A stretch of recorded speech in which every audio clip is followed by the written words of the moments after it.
বুধবার সকালে নেপাল ও তিব্বতের হিমালয় সীমান্তে পাহাড়ের অনেক উঁচুতে হঠাৎ করেই মাটি, পাথর আর বরফের বিশাল এক দেয়াল ধসে পড়ে, যা নিচে পাহাড়ি নদীতে আছড়ে পড়ে, আর তার ফলে পানি ও ধ্বংসাবশেষের এক বিশাল ঢেউ নিচের উপত্যকাগুলোতে আছড়ে পড়ে।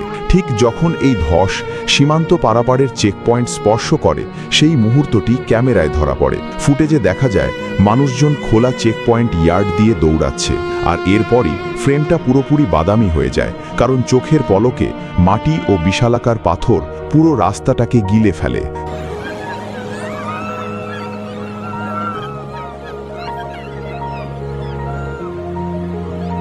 স্থানীয় সময় সকাল ৯টার দিকে এই পানির ঢেউ ভোতেকোশি নদীতে প্রবেশ করে, যা চীনের সীমান্ত থেকে নেপালের রাসুয়া জেলায় ঢুকে পড়ে। আর এই পাহাড়ি এলাকাটিতে প্রায় ৫০,০০০ মানুষের বসবাস। তিমুরে আর সিয়া ব্রুবেসি নামের বসতিগুলো এই ঘটনার প্রথম আঘাতের শিকার হয়। এই দুটো এলাকা নদীর তীরেই অবস্থিত, আর ল্যান্ট্যাং উপত্যকায় ট্রেকিং করতে যাওয়া পর্যটক কিংবা কৈলাস মানস সরোবরগামী তীর্থযাত্রীদের জন্য এগুলো যাত্রা বিরতির জায়গা হিসেবে ব্যবহৃত হয়। যখন পানি ধেয়ে আসে, তখন এই জায়গাগুলো যানবাহন, মালামাল আর পর্যটকদের ভিড়ে ঠাসা ছিল। নেপালের পররাষ্ট্রমন্ত্রী পার্লামেন্টে জানিয়েছেন, প্রাথমিক তদন্তে বোঝা যাচ্ছে হিমালয়ের অনেক উঁচুতে হওয়া কোনো ভূমিকম্পই ছিল এই বিপর্যয়ের মূল কারণ। ধারণা করা হচ্ছে সেই কম্পনের ফলে বরফ ও পাথরের বিশাল এক ধস বা অ্যাভাল্যাঞ্চ নদীতে আছড়ে পড়ে এবং সেখানে সাময়িকভাবে এক বাঁধ তৈরি করে। যখন সেই বাঁধটি ভেঙে যায়, তখন এর পেছনে আটকে থাকা সব পানি আর ধ্বংসাবশেষ একসাথে উপত্যকায় নেমে আসে। এই কারণেই বন্যাটি ধীরে ধীরে না এসে একটা প্রচণ্ড ধাক্কার মতো ধেয়ে এসেছিল। বাগমতী প্রদেশের পুলিশের তথ্যানুযায়ী মৃতের সংখ্যা ধারাবাহিকভাবে বাড়ছে এবং এখন তা ৩১ বা তার বেশি দাঁড়িয়েছে। সরকারি কর্মকর্তারা আশঙ্কা করছেন এই সংখ্যা আরও অনেক বাড়বে, কারণ এখনও নিখোঁজ মানুষের সংখ্যা অনেক। নেপালের পর্যটন বোর্ড বিভিন্ন ট্র্যাভেল ও ট্রেকিং এজেন্সির দেওয়া তথ্যের ভিত্তিতে জানিয়েছে ৩৮৪ জন পর্যটক নিখোঁজ রয়েছেন। তাদের মধ্যে ২৯১ জন বিদেশি নাগরিক এবং ৯৩ জন নেপালি। এই নিখোঁজ ব্যক্তিদের জাতীয়তার তালিকা থেকেই বোঝা যায় এই পথটি কতটা জনপ্রিয়। নিখোঁজদের মধ্যে ১০৫ জন ভারতীয় নাগরিক, সেই সাথে ১২ জন ব্রিটিশ, ১৭ জন মালয়েশিয়ান, ৪ জন দক্ষিণ আফ্রিকান এবং ডাচ, অস্ট্রেলিয়ান ও আমেরিকান নাগরিকরাও রয়েছেন। এছাড়া ৮ জন দক্ষিণ কোরিয়ান জলবিদ্যুৎ প্রকল্পের কর্মীও নিখোঁজ রয়েছেন।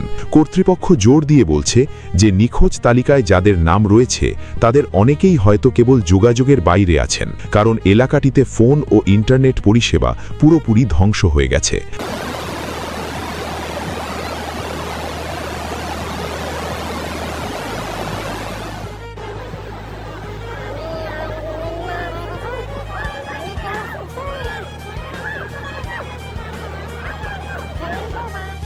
দীর্ঘ কয়েক ঘন্টা ধরে উদ্ধার কাজ মারাত্মকভাবে ব্যাহত হয়। সবচেয়ে ক্ষতিগ্রস্ত এলাকায় সেনাবাহিনীর হেলিকপ্টারগুলো নামতে পারছিল না, কারণ নদী তখনও স্বাভাবিক চ্যানেলের অনেক উপরে ছিল। তাই উদ্ধারকর্মীরা সরাসরি ছাদ কিংবা কাদার উপর থেকে লোকজনকে দড়ি নিয়ে টেনে ওপরে তোলে। নেপালি সেনাবাহিনীর প্রকাশিত ভিডিওতে দেখা যায় বেঁচে যাওয়া মানুষদের শরীর কাঁধ পর্যন্ত ধূসর কাদা ও পলিমাটিতে মাখা। তাদের উড়ন্ত হেলিকপ্টারে তোলা হচ্ছে, যাদের কয়েকজনের আঘাত স্পষ্ট বোঝা যাচ্ছিল। পরিস্থিতি আবার খারাপ হওয়ার আগে অন্তত ১২ জনকে রাসুয়া থেকে এয়ারলিফট করে সরিয়ে নেওয়া সম্ভব হয়। এই ধ্বংসলীলা কেবল সীমান্ত অঞ্চলেই থেমে যায়নি। ভোতেকোশি নদী ত্রিভুজ নদী বা ত্রিশুলি নদীর সাথে মিশেছে, তাই সেই ঢেউ পানির স্রোতে নোয়াকোট ও ধাদিং জেলায় গিয়ে আঘাত করে। ত্রিশুলি বাজারের কাছাকাছি প্রায় ৬০টি বাড়ি স্রোতে ভেসে গেছে এবং ত্রিশুলি নদীর ওপরের দুটি ব্রিজ ক্ষতিগ্রস্ত হয়েছে কিংবা ধ্বংস হয়ে গেছে। স্থানীয়রা জানিয়েছেন তারা চোখের সামনে গাড়ি, মালামাল ভর্তি কন্টেনার আর বড় বড় দালানের অংশ পানির স্রোতে ভেসে যেতে দেখেছেন। এমনকি ধস যেখানে শুরু হয়েছিল সেখান থেকে বহু কিলোমিটার দূরেও মাটির নিচে ঘরবাড়ির নিচের তলা আর উঠান পুরোপুরি চাপা পড়ে গেছে। নেপালের বিদ্যুৎ গ্রিড এই ঘটনায় মারাত্মক ক্ষতিগ্রস্ত হয়েছে।